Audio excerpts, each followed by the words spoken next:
Bapak Presiden Jokowi, Presiden Republik Indonesia, Bapak Ma'ruf Amin, Wakil Presiden Republik Indonesia, Bapak Yudian Wahyudi, Kepala Badan Pembinaan Ideologi Pancasila, Bapak Muhajir Effendi, Menteri Koordinator Bidang Pembangunan Manusia dan Kebudayaan, Bapak Muhammad Mahfud MD, Menteri Koordinator Bidang Politik, Hukum dan Keamanan, Muhammad Tito Karniawan, Menteri Dalam Negeri, Bapak Ibu Retno Lestari Marsudi, Menteri Luar Negeri, Bapak Yahud Khalil Kumas, Menteri Agama RI, Bapak Yasona Lauli, Menteri Hukum dan Hak Asasi Manusia, Ibu Sri Mulyani Indrawati, Menteri Keuangan, Bapak Nadiem Anwar Makarim, Menteri Pendidikan dan Kebudayaan, Bapak Budi Gunadi Sadikin, Menteri Kesehatan,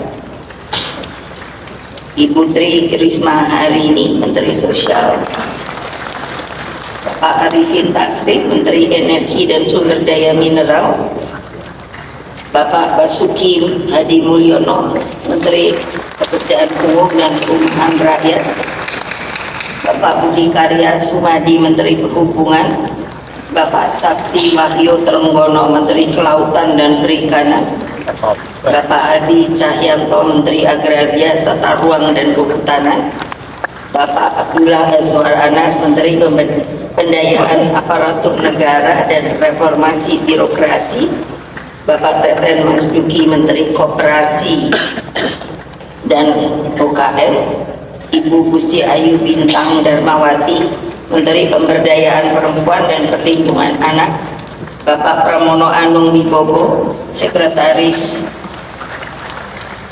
Kabinet, Bapak Budi Gunawan, Kepala Badan Intelijen Nasional, Bapak Lejen TNI Suharyanto, Kepala BNPB, Bapak Laksana Trihandoko, Kepala Badan Riset dan Inovasi Nasional, Bapak Hasto Wardoyo, Kepala Badan Kependudukan dan Keluarga Berencana Nasional, Bapak Hendra Rihadi, Kepala Lembaga Kebijakan Pengadaan Barang dan Jasa Pemerintah, Bapak Heru Winarko, Kepala Badan Narkotika Nasional, Bapak Budi Waseso, Kepala Badan Urusan Logistik, Bapak Muhammad Taufik sebagai PLT Kepala Arsip Nasional, Bapak Amarullah Oktavian sebagai Wakil Kepala Badan Riset Inovasi Nasional, Bapak Peri Warjio, Gubernur BI, Bapak Heru Budi Hartono, PJ Gubernur DKI Jakarta, Bapak John Wempi Watibu, Wakil Menteri Dalam Negeri. Selain itu ada Bapak Antam, ada Anang, ada Andap, Bapak Chandra Bambang Suar Ibisono sebagai tamu-tamu terhormat kami, dan yang paling terutama adalah 3 sahabat kami, Ketua Umum Partai Bapak Mardiono dari Partai Persatuan Pembangunan, Bapak Hari Tarno dari Partai Persatuan Indonesia, lalu Bapak Usman Sabta Odang dari Partai Adil Adil Rakyat.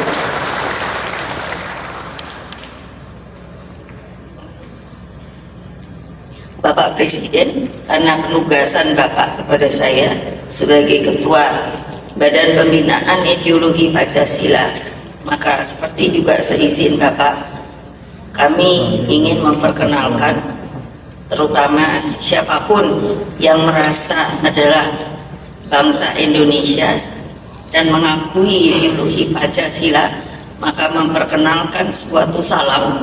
Kalau saya nanti mengatakan begini salam Pancasila. Silahkan semuanya, terutama anak-anakku, untuk berdiri dan menjawab salam Pancasila juga. Bagi para tamu terhormat, itu saya terserah. Setelah itu lalu kita biasa harus merdeka 3 kali. Salam Pancasila.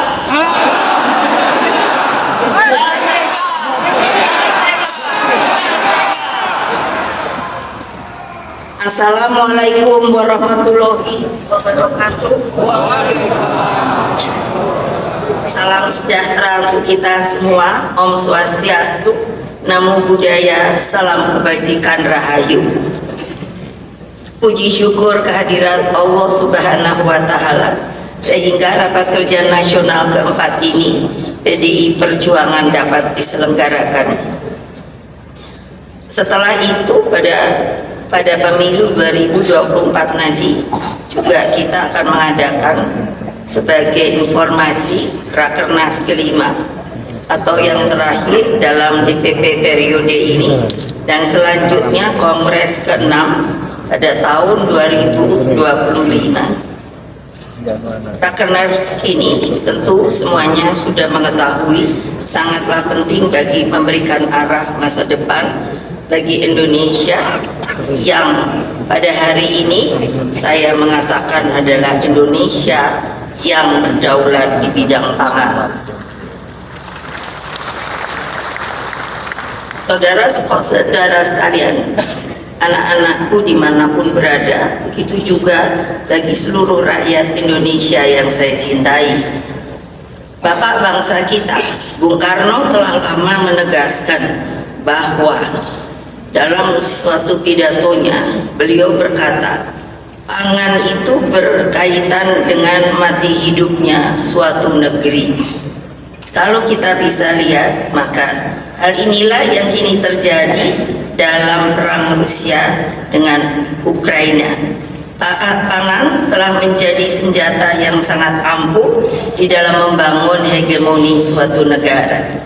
Di tengah pertarungan geopolitik ini, ketergantungan Indonesia terhadap impor pangan semakin besar. Kalau saya coba untuk membaca sebagai masukan, konsumsi gandum misalnya telah meningkat signifikan dari 4% pada tahun 1970 menjadi 28% pada 2022. Padahal karena saya juga ditugasi oleh Bapak Presiden untuk menjadi Ketua Dewan Pengarah dari sebuah badan baru yang bernama Badan Research Nasional, Badan Riset Inovasi Nasional kita. Ternyata tanaman gandum itu bukanlah tanaman yang dapat tumbuh di alam tropis, kecuali kalau ada rekayasa genetika. Namun tentunya kita akan tahu uji coba ini akan memakan waktu lama. Akibatnya Indonesia akan mengalami ketergantungan, dan konsumsi gandum diperkirakan akan meningkat menjadi 50% pada tahun 2030. Ketergantungan terhadap suplai pangan dunia juga nampak pada impor pangan yang mencapai lebih dari 300 triliun rupiah per tahun. Tani dan nelayan itu mandiri. Tapi kalau buruh, dengan segala hormat saya kepada kaum buruh, mereka itu masih bekerja pada seseorang yang mempunyai pabrik dan lain sebagainya. Ini harus benar didengarkan dan digarisbawahi. Bapak Presiden, para petani nelayan yang saya sayangi dan hadirin sekalian, setelah melalui beberapa fokus group discussion yang diadakan sebelum Rakernas ini, PDI Perjuangan telah merancang ulang tentang desain pembangunan pangan masa depan. Pertama, dengan keanekaragaman flora. Kemerdekaan itu adalah suatu jembatan emas ke depan yang harus diolah oleh siapa? Bangsa Indonesia sendiri. Setuju? Mau melaksanakan? Siap? Siap? Siap? Sip. Sampai beliau, kepada mereka lah dedikasi politik selalu ditujukan. Kita berjuang karena keyakinan politik. Kita telah teruji oleh gemblengan yang sejarah yang begitu hebat dan menyakitkan, khususnya selama ketika masa Orde Baru. Keinginan kekuasaan sebagai tujuan. Berpolitiklah dengan seluruh semangatmu, dengan nuranimu, dengan mata hatimu, dan setialah kepada sumbermu, yaitu rakyat, rakyat, rakyat. Siap, siap, siap. Nah, diterjang badai. Karena apapun, karena apa? Badai pasti berlalu. Tepuk tangan. Lihat. Di ufuk timur, saudara-saudara sekalian. Terima kasih. Wassalamualaikum.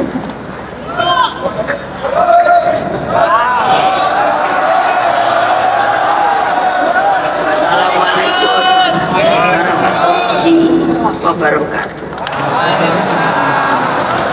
Dengan mengucapkan Bismillahirrahmanirrahim, maka Rakernas keempat PDI Perjuangan dan sekaligus pembekalan calon anggota legislatif serta pemenangan agenda pemilu tahun 2024 secara resmi saya nyatakan dibuka.